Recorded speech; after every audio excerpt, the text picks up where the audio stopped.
రాముడిని కళ్ళారా చూసే భాగ్యం లేదా తెగవారికి? వారిని అంటరాని వారిగా భావించేవారు అప్పుడు.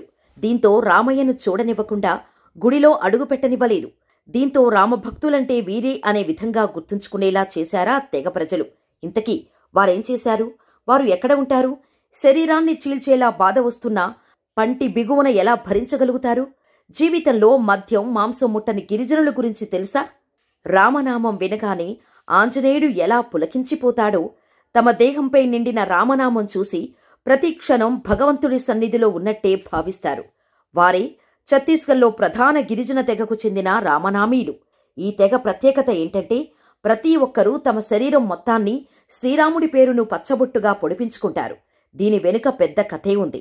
అప్పట్లో రామనామి తెగకు చెందిన గిరిజనులను అంటరానివారుగా చూసేవారు. ఆలయాల్లోకి అడుగుపెట్టనిచ్చేవారు కాదు. ఓ సందర్భంలో శ్రీరాముడి ఆలయంలోకి అనుమతించకపోవటంతో ఆ గిరిజన పెద్ద ఓ నిర్ణయం తీసుకున్నాడు. తన శరీరంపై శ్రీరాముడి పేరును పచ్చబొట్టుగా వేయించుకున్నాడు. ఆలయంలోకి రానివ్వకపోయినా తమ నుంచి రాముడిని ఎవ్వరూ వేరు చేయలేరని చెప్పకనే చెప్పారు. అప్పటినుంచి ఈ సంప్రదాయాన్ని తర్వాత తరాల వారు అనుసరిస్తూ వస్తున్నారు. కనురెప్పల మొదలు వల్లంతా రాముడు ఆవహించినట్టే రామనామాన్ని వేంచేసుకుంటారు. వీరి జీవితంలో ప్రతి చర్య రాముడి చుట్టూనే ముడిపడి ఉంటుంది. పలకరింపు మొదలు చేసే ప్రతి పనిలోనూ రాముడిని తలచుకుంటారు. తలకు పెట్టుకునే టోపీ, తలపాగా, శాలువ, ఇలా వాళ్లు వినియోగించే దుస్తులు కూడా అంతా రామమయం. ఏటా జనవరి ఆఖరి వారం ఆరంభంలో భారీగా జాతర నిర్వహిస్తుంటారు. ఇంకా స్పష్టంగా చెప్పాలంటే ఆ రాముడి రూపం ఎలా ఉంటుందో వీళ్లకు పెద్దగా తెలియదు. శరీరంలో అణువణువు నిండిన రామనామంతోనే ఆ రాములోరిని ఆరాధిస్తారు. ఈ తెగకు చెందిన వారెవ్వరూ మద్యపానం, ధూమపానం చేయరు. కాలానుగుణంగా వస్తున్న మార్పుల కారణంగా పచ్చబొట్టు వేయించుకునే వారి సంఖ్య తగ్గింది, కానీ వారి భక్తిలో ఎలాంటి మార్పు లేదు.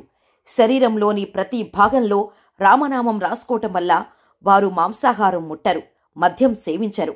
తమ శరీరం కలుషితం చేయకూడదని, పాడు చేయకూడదని రామనామీలు ఇలా నిర్ణయించుకున్నారు. రాముడు అన్ని కులాలకు అతీతుడు. మేము శరీరాన్ని రామాలయంగా పరిగణిస్తాం. కాబట్టి రామనామీలు మాంసం, మద్యపానానికి ఖచ్చితంగా దూరంగా ఉంటారు అని చెబుతారు వారు. వారు లింగ సమానత్వానికి ప్రాధాన్యమిస్తారు. నెమలీకలతో రూపొందించిన గంగ్రూస్ కిరీటంతో తమను తాము అలంకరించుకుంటారు. ఛత్తీస్గఢ్లో గంగ్రూస్ వారి నృత్యాలు, భజన ప్రదర్శనల్లో కీలక పాత్ర పోషిస్తారు. సనాతన హిందూ మతం నుంచి వేరుగా రామనామీలు నిరాకార దైవిక అస్తిత్వాన్ని విశ్వసిస్తారు. శ్రీరాముడిని ఒకే ఒక్క నిజమైన దేవుడిగా ఆరాధిస్తారు. తమ భక్తికి నిదర్శనంగా ఆయన పేరును తమ శరీరాలపై రాసుకుంటారు. పచ్చబొట్టు ప్రక్రియను సీనియర్ రామనామీలు చేతులతో వేస్తారు. ఇందుకు 2 చెక్క సూదులను ఉపయోగిస్తారు. ఇది తీవ్రమైన నొప్పిని కలిగిస్తుంది.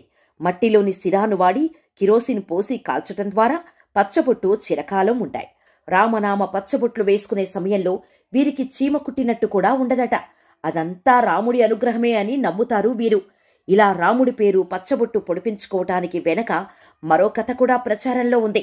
అదేంటంటే, పరశురాం భరద్వాజ్ అనే వ్యక్తి ఈ సంప్రదాయాన్ని ప్రారంభించాడని చెబుతారు.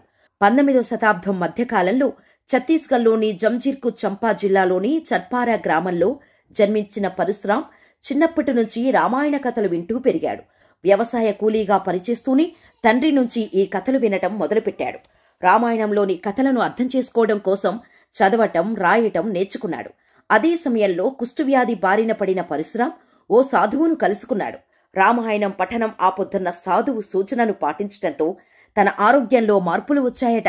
అదే సమయంలో పరశురాం శరీరంపై రామ్ రామ్ అనే పచ్చబొట్టు ఉందని, అప్పటి నుంచి ఆ తెగవారు అదే అనుసరిస్తున్నారని మరో కథనం.